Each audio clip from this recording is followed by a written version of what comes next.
I got y'all another one. Yo, what's going on, guys? Welcome back to another YouTube video. My name is JSalty. Don't forget the J, and don't forget nigga can get a little salty. As you already know, I am the light-skinned wizard, the light-skinned therapist, the light-skinned mystic can take your bitch, and just a light-skinned nigga in general. And for today's video, we're gonna be reacting to unavoidable male canon events.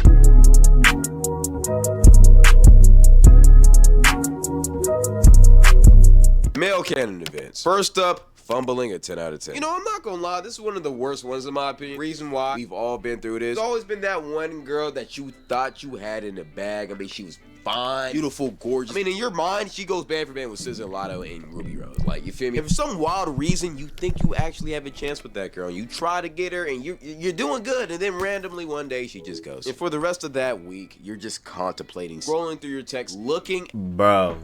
Hold on, I'm gonna let him talk. At what you could possibly have done wrong. Thinking maybe she forgot about the text, maybe you said a weird joke, or just something random. Just whatever your brain can imagine for her to actually ghost you, because of course it's not just you. Well, nigga, hate to break it to you, she likes a guy and it's not you. Game is game. And the worst part about it is that oftentimes the next week she ends up hard launching with her new man, and when you see him, it's somebody you don't even think is better than you. Well, brother, hate to break it to you, but he is. And then when they eventually break up, you're gonna be right back on her feet begging for her to take you back. But before that, you will go through the I hate that bitch phase. After every man goes through a heartbreak, they always hate the girl for a little bit. Okay, so I went through different phases when it came to this. I'm gonna add my point to that. Fumbling, there was this one girl, and I ain't gonna lie, I was the most nerdiest, geekiest ass motherfucker. This was back in 2022. There was this girl, she worked at this bakery. She liked me first. She actually said, I like your glasses. And I would see her regularly because I was always going to that bakery because my friend worked at that bakery. So at the time, my friend was actually the one that told me she liked my glasses. And the fact that she was always interested, she was always texting me first, this and this. The reason why she sat there and disconnected herself from me is because I did too much. I didn't have to do anything. You gave me the blueprint and I went completely bananas the wrong way. You told me to go left, I went right. I fumbled that shit so bad, I ain't gonna lie, that shit resonated with me for a good like 2-3 months. I was done. Like, I didn't know what to do with my life. I ain't even gonna lie, bro. It's inevitable, bro. Every single bad thing that you've noticed and garnered about her in the past couple of years, it just kind of comes flowing back into your brain in one rushing, angry moment until it eventually boils over and you realize you don't really hate her. You're just sad that she's gone. But you still go through the phase, though. Then you get sad and you're a little bit depressed and you're wondering why it didn't work out. Maybe you'll never find love again. Maybe something else won't happen. I don't know. You just stress. But usually you end up doing all of this stressing late at night, which leads you to the third male canon event, 3 a.m. motivational workout. I can speak for all of us. We've all been through, whether it was a breakup or heartbreak, or maybe you just realized you're a bum. You went through that phase where you thought at 3 a.m. in the morning you was gonna change the world. You started doing push-ups, started watching David Goggins videos, and you're up all night feeling motivated, thinking that you're gonna rule the world. Sorry guys, I got my allergies, so if I do sound a little icky, you know now. A little sniffy. You're finna be the most swole, chiseled, drizzled, gizzled, diggled, fadiddled, top tier man that you can be. And then you wake up after you pass out on the floor from doing all of them push-ups. Look at your surroundings. You realize your room is still dirty. And then eventually come to the realization that you'll never be that guy. But you know something else that can send you into this motivational arc? Canon event number 4, going bold. I promise you, every single person watching this video has gone through this phase. And most of the time, it's because of your dad. Brother, I am gonna tell you right now. It wasn't even my dad. It was my mom. Nigerian mother. That's all I have to say. I had to be completely butt naked, Michael Jordan bald, because when my dad was 28, he stopped growing hair, and ever since that day, he decided that he didn't want me to grow hair either. And it was the most aggravating thing of my life, and I'm sure every single one of y'all went through that same thing. And the worst part about it is that after he allowed me to have hair, he only allowed my hair to get. And you know what was so annoying too about having such a low cut? Is that niggas, when you would be going to school and shit like that, they be smacking the fuck out of your head. And that shit used to get me so mad, bro. Which is known as the bald phase, which most of us have gone through, especially black children. And the worst part about this is that back then, when I was growing up, the mohawk was very popular. It was during the LaMelo, Odell mohawk phase. I used to, yo, chat. I'm saying chat like I'm live. I was a Mohawk demon. Wanted a mohawk, and I wanted that so bad, but no, I couldn't get it because my dad said, and I quote, if you get a mohawk, you have to walk around naked everywhere because the Mohawk tribe did. Yeah, I don't know why that nigga said that. That was some fucked up shit. But basically, he was just trying to get me to be bald like him. So hey, yeah, I guess it kind of worked for a little bit. Now we got these. But something else that dads often made us do was help them around the house. And one thing that I know for sure that we all went through was our dads getting mad at us when we didn't hand them their tools fast enough. My brother in Christ, I have almost been shot, almost lost my life. Heck, I thought I had AIDS at one point. But I have never been more scared in my life than when I used to help my dad do work around the crib. Because for some reason, dads just have a big fascination with doing mechanical work around the house. And while they're actively doing this act of stupidity, most likely messing up the whole house, they decide to exert their frustrations on their kid that they told them to help. And my brother in Christ, I know every single person watching this video can relate. If you didn't hand your dad that tool as soon as he asked you to, or if you moved a tiny little bit. You know what I did go through though? When you were doing your homework and then your mom was helping you, and then if you answer the question wrong, she would sit there and like curse you out. Oh no. John had 3 apples. Cindy takes 2. How many apples does John have? Don't make me have to tell you twice. 4. Ask you to shine the flashlight somewhere, the amount of anger and rage that man will exert onto your body would be scarier than meeting a polar bear in the Arctic who hasn't eaten for weeks. And honestly, I've experienced a lot of trauma from doing stuff like this. Like the amount of trauma I've gone through from this want to call my phone now that I'm is recording. probably equivalent to the slaves back in olden times. But after this, as a kid, you know, you can get pretty traumatized, scared, but also angry from what your father did. So angry that you even think about potentially fighting him. It would also be the worst mistake you ever made in your life because he will beat your ass. Every single man in his life has thought about fighting his dad. I say fighting for a reason because you will never beat him. I don't know what it is about fathers, but like they will never lose to their son, period, especially if it's fist. Like you could be 6'5", 280. Matter of fact, you made John Jones call you his pappy, but as soon as you run into your 5'9" father, he will beat the living breaks out of you. And even though we all wanted to fight our father, we none of us have actually did it because we knew the reality of that. I actually almost did it one time, and there's a reason why I said almost, because I realized very soon that I would get my ass absolutely plastered. And I love my life way too much to ever do that to myself. Once you realize that you can't possibly beat your father, you go from fight to flight. Which leads me to thing number 6. Running away. Every man has thought about running away from home. Brother, I cannot explain. Bro, one time my mom beat my ass so bad, I ran to my room, grabbed my book bag, and put my shit in my thing. My little brother, he's sitting there looking at me like I'm crazy. I'm like, I'm leaving. I'm fucking leaving. Times I thought about running away. The crazy part about it is I live in a 2-parent household, suburban home, live in Nashville, Tennessee, a predominantly white city. I live in the suburbs of the suburbs. You will see white people walking their dogs and kids playing in the street. I live a good life. I had a good childhood. I even went to private school. But for some reason, whenever my mom pissed me off or my dad did something I didn't want to like, I always thought about getting a big ass stick, a little red piece of cloth, tying it together. The reason why we would do that too, like the reason why, like the mental aspect, we wanted to run away, one, to avoid our problems, but a little voice in the back of our head used to tell us all the time, like, I bet if we do this, they will feel bad for what they did. Stuff in my life like the PS4 in the sack and walking right out. I feel like this is a canon event, not just for guys. I feel like it's everybody. We as men are the ones who are actually the closest to doing it. Because I'm not gonna lie, one time I literally started packing my bags because my mom pissed me off so much. And I was almost done doing it. I was so close to committing. And then I realized how badly my mom would beat my ass if I actually ran away. So I just stayed. That's what usually happens. It's never worth the beating because they will find you. But usually that type of stuff will happen when you get grounded. And something else you would do when you're grounded is thing number 7, reading a Diary of Wimpy Kid book. I don't know why we all did this, but we all read that book in our floor whenever our parents took away our phones or that's funny. It was just Diary of a Wimpy Kid in the Magic Treehouse.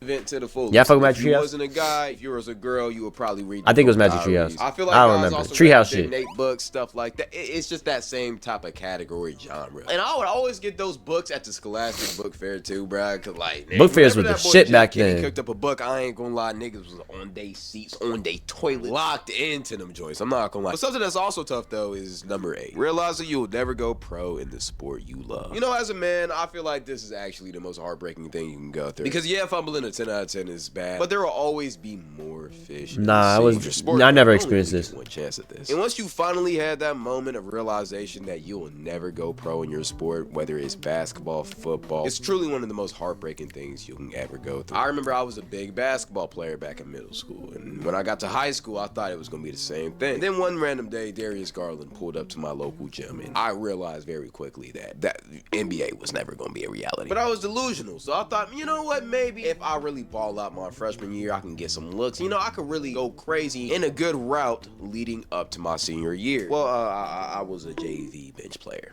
And I was good too. I was averaging like 20 points a game, but the coaches just didn't mess with me. But then I thought, you know what, maybe the coaches are just, you feel me, purely hating on me, which they were. But then I thought, you know what, maybe I need to transfer somewhere to get more PT. Maybe that's what I really needed. And then I realized that I was never finna grow past the height of 5'9". Yeah, I haven't grown since freshman year. So yeah, I'm basically trying to say I'm fried. But every man has to go through that phase. That's crazy. To realize they're just a regular guy. Just because every motivational speaker tells you that you can do whatever you want in this life doesn't mean you actually can do it. I'm just keeping it real. Because I'm sorry, buddy, if you're 5'4" and you trying to be an NBA basketball player in this economy, in this league, I'm gonna be honest, brother, we have Wimby's playing point guard, bro. You're not Muggsy Bogues, bro. But another tough realization that we've all been through. Realizing that you're in the friend zone. And I don't care who you think you is. We've all been in this category. As a guy, we've all thought once, if we were a good enough friend to a girl, that she would eventually crack and decide to settle down. But I had a crush on this one girl in school, and I went out of my way to try to make this girl happy. Yo, I remember I said, I like you, and she said, ew, I would never date my friend. Oh my God. My heart.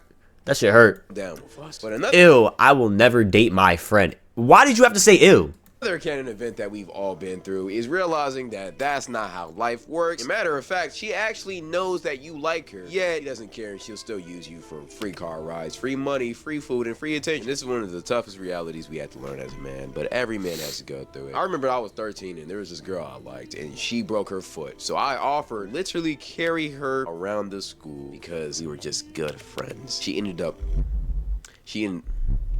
She actually ended up getting pregnant by another guy at 13, but that's a different story. But another pain that we all had to go through is going to the bathroom in a public setting and not knowing the urinal rule. And every single guy watching this video knows exactly what I'm talking about. I remember as a kid, I was at my school, and it was like a student-teacher day or whatever, I don't know. And for some reason, the parents were on campus. And I walked into the bathroom, and there was a grown-ass man using the left urinal. And the middle and right one were open. And according to the urinal rule, if there's 3 urinals, you have to use the left, you have to use the right, and it's the center one, it's the only one available, you wait your turn. Unless they have blockers or binders where you don't gotta see another man's pee. But as a kid, I didn't know that, so I ended up using the middle one right beside him. And I remember to this day, the look that this man gave me was a look of absolute disgust. I'm not gonna lie. And as soon as he got done pissing, turned to me, patted me on the back, and said, son, heads up, whenever you use the bathroom, you never piss right beside another man. I've never seen that man ever again, but I thank that man for truly changing my life. It's one of those rules that once you learn it, never forget it, or else niggas will clown you. Something else that we've all been through in the bathroom, though, is being around that one kid who decides to just pull down his whole pants just to take a piss in the urinal. Back in elementary school, you know, brother, this was horrible. Usually it will be the special ed kids, but at the same time, it's like, brother, please have some common sense. That's such a great statement. Usually they would be farting too, and they would just think that shit used to be so nasty, bro. And then there was this one kid that I went in camp with, bro. I forgot his name. Hold on, I'm about to sneeze. Oh my God, he was just so weird. I remember I went to go use the bathroom. Bro, first thing I do, because like the urine thing is right there once you open the door. I open the door and all I see is left and right. In nighttime, in the middle, bro. I saw pure butt cheeks, bro. That shit was so bad.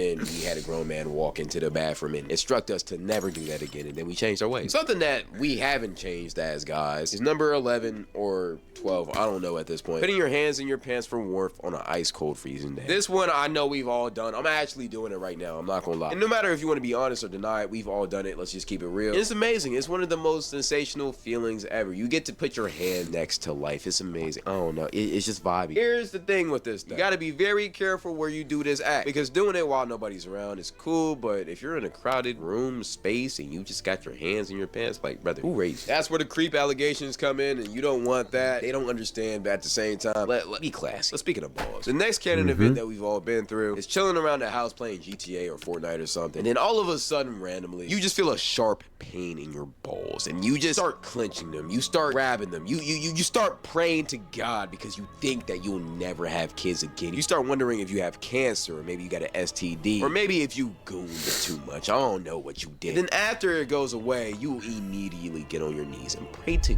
God, promising him you would never jerk off again if he heals your pain. And then 3 nights later, you end up jerking off again. But hey, game is game. But after you goon, you get a negative feeling. You feel shame. You promise to God. I think y'all should get that checked out. I've never had that before. See, this right here is what we call I've sat on my shit before. Which is the next canon event, and probably the most popular one. Because the only time that you won't feel this is after the first one you do. Back when you were most likely younger, which is sick, honestly. It's sad that so many little kids are gooning, but it's whatever, I guess. And after that first goon, you felt alive. You felt like you just discovered the greatest thing on earth. Then after that second one, you really quickly realized that you just formed and started an addiction that you'll be very lucky to get out of. There's downhill, and you just keep on getting more downhill until you eventually stop and become a better human being, which a lot of y'all haven't done. Let's just keep it real. At the same time, though, you will never escape post-nut clarity, even though I had one homie who did it like 10 times a day. And apparently he just stopped having it, but he also looked very depressed, so I think he just had it. Hell no. I already know what I'm finna say, though. Game is game, jizzle is jizzle, and don't fiddle your pickle. Let's get to it. But it's a part of being a man, and game is game, and that's just how life is. When you retain that, though, you will get superpowers. Powers that would never be feasible to that average gooning man. And you do that as soon as you get into the next canon event, aka semen retention. Every single man has gone through this. I don't care what y'all say. We've all gone through semen retention. We thought that by holding our seed, we would turn into spiritual soul or something. In all reality, you kind of do. I'm not gonna lie. You kind of get superpowers. You feel like you can move mountains, start thinking more clearly, you start getting more ideas. There's really no negative to holding your seed. And then we eventually all fail. But at the same time, we keep on going. Not all. The first time you go on this path, you think you're a superior human being, though. You think you're better than everybody because you can hold your seed, and you call all of the regular 1 to 2 time a week gooners peasants in your eyes. You think they're just weak, inferior beings, and that's just how you will think until you eventually become one of them again. Game is game. But the last canon event I want to talk about is video games falling off as you get older. This one's more of a maturity thing. As you get older,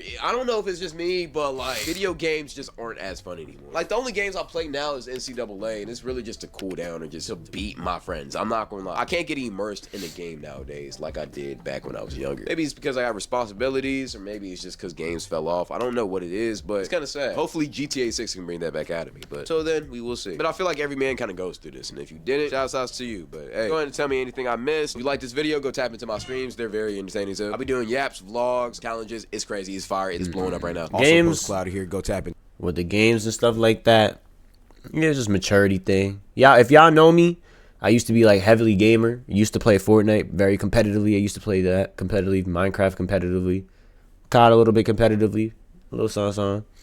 But to wrap up, yeah, that's basically, I'll say 9 out of 10 everything. I think it was just one thing that I didn't experience was the ball thing. That's about it. But yeah, I think y'all will all experience these random canon events, and I hope that you can get through them, because if you don't, then start questioning yourself. That's it for today's video, guys. Make sure to subscribe, like the video, follow me on Instagram, and follow me on Twitch, where I'll be live on Twitch.